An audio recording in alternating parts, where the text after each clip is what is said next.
नमस्कार। चुनाव खत्म और एग्जिट पोल का दौर शुरू। ऐसे 10 मार्च को क्लियर हो जाएगा कि कौन सा राजनीतिक दल उत्तर प्रदेश की सत्ता में आ रही है। मैं आरडी भारती और आप देख रहे हैं बिहारी सुल्तान।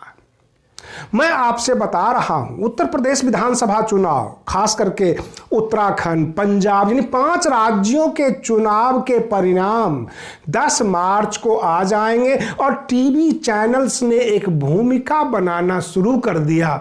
क्यों नहीं भाजपा को आगे रखा जाए, जबकि क्लियर कट मैसेज है उत्तराखंड में भाजपा चुनाव हार रही है। वहाँ पर एग्जिट पोल जो है कुछ भी दे, लेकिन वहाँ बदलाव हो रही है। और पंजाब एवं उत्तर प्रदेश में 2 जगह बसपा सत्ता में आ रही है, वहाँ अकाली दल के साथ आ रही है। उत्तर प्रदेश में बसपा सत्ता में आ रही है।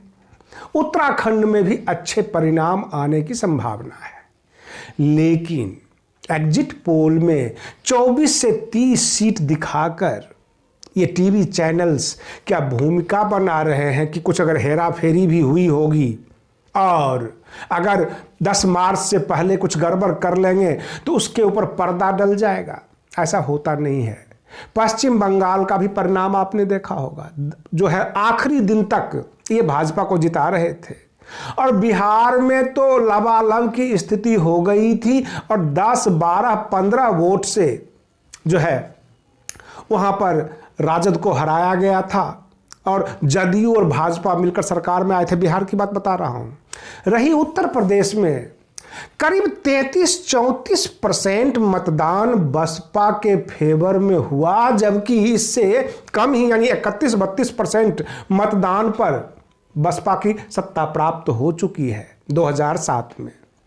जब इतना मतदान हुआ है तो फिर एक रास्ता बच सकता है, एक तरीका है, कहीं पे 15 वोट से, कहीं पे 10 वोट से बसपा के कैंडिडेट को हराते जाओ। शुरू से जो रैलियां थी, जो भाषण और प्रचार, वो भाजपा का और सपा का चल रहा था। आमने सामने का मैच फिक्स था और उसी मैच फिक्स को देखकर एग्जिट पोल दिया गया है।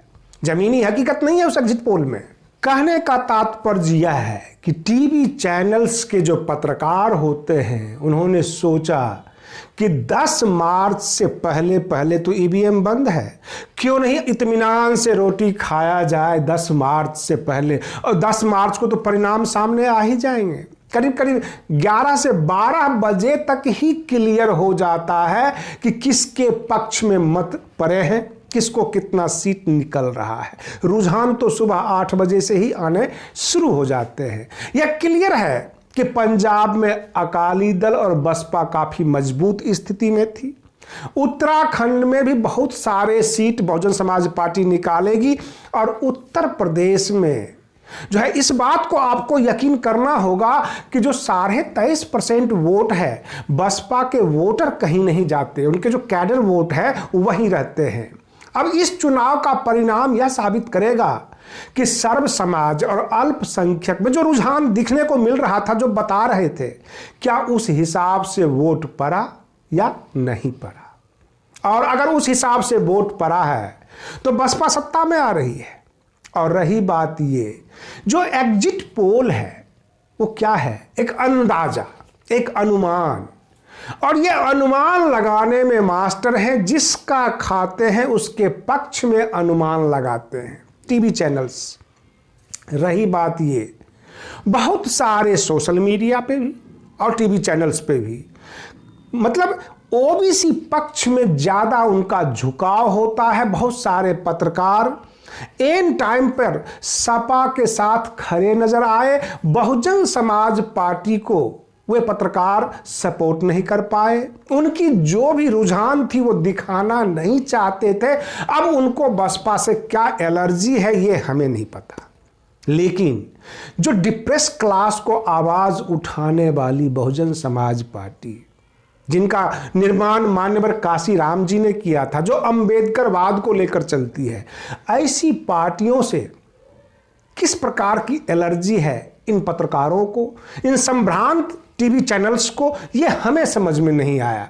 लेकिन एग्जिट पोल जो दिया गया है वो बिल्कुल निराशाजनक नजर आ रही थी। निराशाजनक तो सपा के मामले में भी थी कि उनको भी वो हरा रहे थे और केवल भाजपा को जिता रहे थे।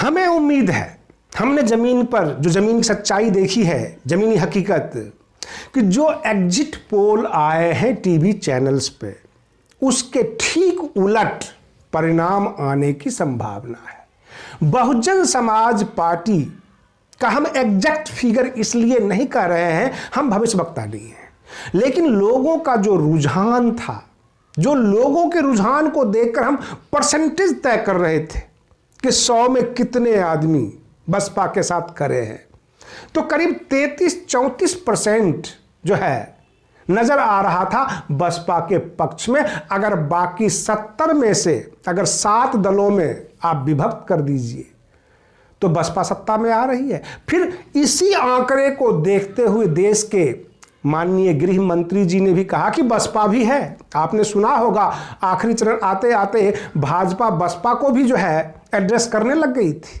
केवल सपा ही नहीं कर रहे थे, मीडिया भी बोलने लग गई थी। लेकिन शुरू में मीडिया ने यह सोचा कि सपा वर्सेज भाजपा रखा जाए और बसपा का नाम नहीं लिया जाए, लेकिन आखिर में उन्हें बोलना पड़ गया। और जो एग्जिट पोल आया है उससे कम से कम 8-10 गुना ज़्यादा जो है परिणाम निकलने की संभावना जताई जा रही है। जो परिणाम आएंगे, जो सीट निकलेंगे वो बहुत ज़्यादा निकलेंगे। यह और बात है कि एग्जिट पोल में बसपा को तीसरे नंबर पर रखा और केवल सपा और भाजपा किया गया। उन्होंने निर्दलीय कांग्रेस वगैरह को तो 0 पर खड़ा कर दिया। जबकि विधानसभा चुनाव में जो क्षेत्रीय नेता होते हैं, जो उनके क्षेत्र के होते हैं, उनका अपना क्षेत्रीय मुद्दा होता है, वो काफ़ी हावी रहते हैं। लेकिन ऐसा एग्जिट पोल में नहीं दिया गया। केवल एक चलीसा गाया गया कि भाजपा करना है और विपक्ष में सपा को रख लेना है, और इस हिसाब से एग्जिट पोल की तैयारी की गई है। आप भी हमारे साथ हैं, हम भी आपके साथ हैं। 10 मार्च को परिणाम देखेंगे, फिर देखा जाएगा कि हेरा फेरी हुई है या सच में आम जनता ने ऐसा ही परिणाम दिया जैसा कि एग्जिट पोल दिया गया है। आप बने रहिए बिहारी सुल्तान चैनल पर। हम फिर मिलते हैं अगले वीडियो में, तब तक के लिए धन्यवाद।